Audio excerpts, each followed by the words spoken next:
খবর 3 বার এবার যে খবরের দিকে নজর রাখবো, শহর কলকাতায় এসেছেন আরএসএস প্রধান মোহন ভাগবত।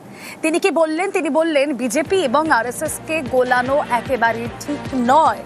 কলকাতায় এসে বার্তা মোহন ভাগবতের, বিরোধী মনোভাব নয়, হিন্দু সমাজের উন্নতির কথাই ভাবে আরএসএস। স্বয়ংসেবক সংঘের শতবর্ষের অনুষ্ঠানে বার্তা মোহন ভাগবতের।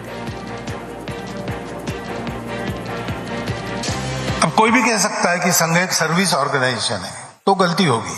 संघ के स्वयंसेवक आज विभिन्न संगठनों में काम कर रहे हैं, तो कुछ लोग पॉलिटिक्स में भी है और सत्ता में भी है। बहुत लोगों की ये प्रवृत्ति रहती है कि संघ को बीजेपी के द्वारा समझना, तो बहुत बड़ी गलती होगी। संघ के बढ़ने से अपने स्वार्थ के दुकान बंद हो जाएंगे, ऐसा जिनको लगता है, वो उसके बारे में उल्टी सीधी बातें करती रहती। संघ किसी राजनीतिक उद्देश्य से नहीं निकला। ये संघ हिंदू समाज के संगठन, उन्नति और संरक्षण के लिए चला है।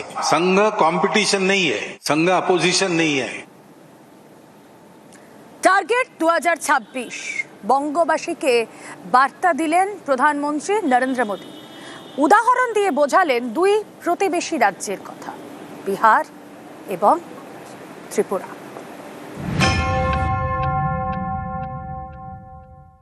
मैं पश्चिम बंगाल की प्रबुद्ध जनता से हाथ जोड़कर आग्रह कर रहा हूं, अब बीजेपी को मौका देकर देखिए। एक बार यहां बीजेपी की डबल इंजन सरकार बनाकर देखिए, हम कितनी तेजी से बंगाल का विकास करते हैं। पश्चिम बंगाल का हर गांव, हर शहर, हर गली, हर मोहल्ला कह रहा है बातें चाई बीजेपी ताई।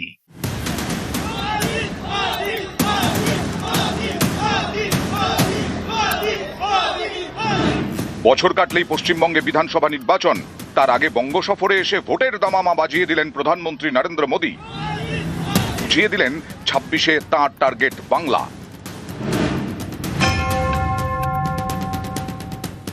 मोदी आपके लिए बहुत कुछ करना चाहता है।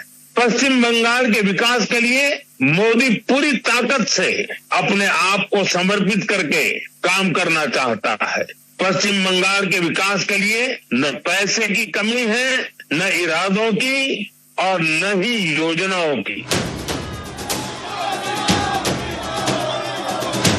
বাংলায় ক্ষমতার পরিবর্তন কেন দরকার তা বোঝাতে প্রতিবেশী দুই রাজ্যের উদাহরণ দিলেন নরেন্দ্র মোদী। বিহার এবং ত্রিপুরা। সদ্য বিহার বিধানসভা ভোটে বিপুল জয় পেয়েছে এনডিএ। বিহারে তাদের সর্বকালীন সেরা ফল করেছে বিজেপি। বাংলার ভোটের ময়দানে বিহারের সাফল্যকে উদাহরণ হিসেবে তুলে ধরলেন মোদী।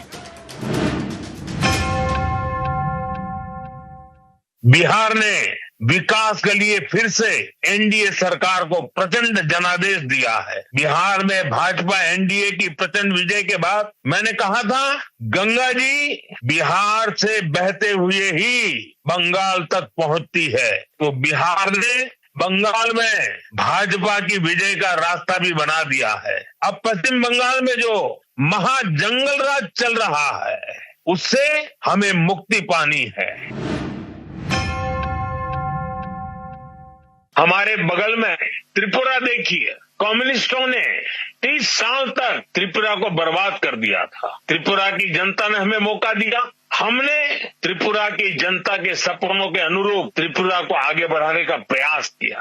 बंगाल में भी आशा थी कि लेफ्ट वालों के जाने के बाद कुछ अच्छा होगा, लेकिन दुर्भाग्य से टीएमसी ने लेफ्ट वालों की जितनी बुराइयां थी, उन सारी बुराइयों को और उन सारे लोगों को भी लिया। 2019-এর লোকসভা ভোটে এ রাজ্যে বিপুল সাফল্য পায় বিজেপি। 21-এর বিধানসভা ভোটে বাংলা দখলের টার্গেটে সর্বশক্তি নিয়ে ঝাঁপিয়েছিল পদ্ম ব্রিগেড, কিন্তু 77-এই থেমে যায় লড়াই। এবার 26-এ ফের মিশন বাংলা নিয়ে ময়দানে বিজেপি। এবছরে এ নিয়ে চতুর্থবার বাংলা সফর করলেন প্রধানমন্ত্রী। নিউজ 18 বাংলা। প্রধানমন্ত্রীর জঙ্গলরাজ তোপে পাল্টা তৃণমূল। বিজেপি আমলে দেশ জুড়ে জঙ্গলরাজ বলে তোপ, বাংলায় উন্নয়নের খতিয়ান দিয়েই তোপ কুণাল ঘোষের। পশ্চিমবঙ্গে সিপিএম এর জমানায় জঙ্গলরাজ চলতো, দেশে বিজেপির অপশাসনের জঙ্গলরাজ চলছে।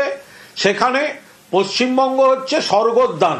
পশ্চিমবঙ্গে মানুষ অত্যন্ত উন্নয়নের মধ্যে আছেন, তারা দিদির সামাজিক কর্মসূচিতে সুরক্ষিত রয়েছেন।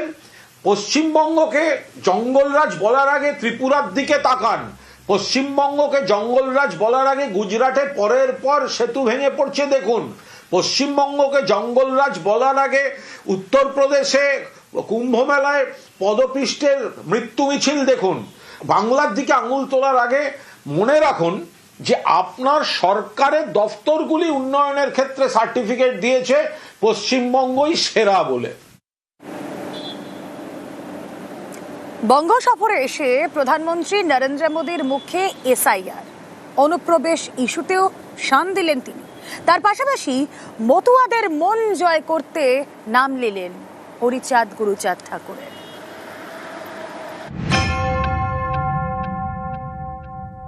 जिन घुसपैठियों ने बंगाल पर कब्जा करने की ठान रखी है वो टीएमसी को सबसे ज्यादा प्यारे लगते हैं। यही टीएमसी का असली चेहरा है। टीएमसी घुसपैठियों को बचाने के लिए ही बंगाल में एसआईआर का भी विरोध कर रही है। ভোটের বাংলায় চলছে ভোটার তালিকার নিবিড় সংশোধন বা এসআইআর। ইতিমধ্যেই খসড়া তালিকা প্রকাশ হয়েছে, বাদ গিয়েছে 58 লক্ষ নাম। এসআইআর নিয়ে এখন বঙ্গ রাজনীতি গরম। এই পরিস্থিতিতে বাংলা সফরে এলেন প্রধানমন্ত্রী নরেন্দ্র মোদী, তুললেন এসআইআর প্রসঙ্গ, শান দিলেন অনুপ্রবেশকারী ইস্যুতে। आपको टीएमसी की साजिशों से भी उनके कारनामों से भी सावधान रहना होगा। टीएमसी घुसपैठियों को बचाने के लिए पूरा जोर लगा रही है। एक बार यहाँ बीजेपी की डबल इंजन सरकार बनाकर देखिए। कुछ जगह पर कुछ लोगों ने बोर्ड लगाया है गो बैक मोदी। अच्छा होता बंगाल की हर गली में हर खंबे पर ये लिखा जाता कि गो बैक घुसपैठिए।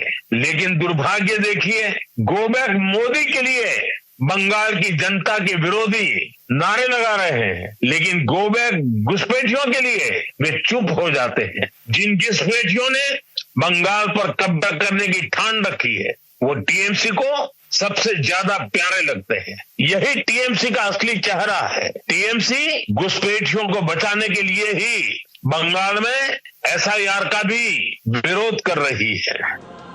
এদিন মোদির সভা হওয়ার কথা ছিল নদিয়ার তাহেরপুরে। রানাঘাটের এই এলাকায় বড় সংখ্যায় মতুয়াদের বাস।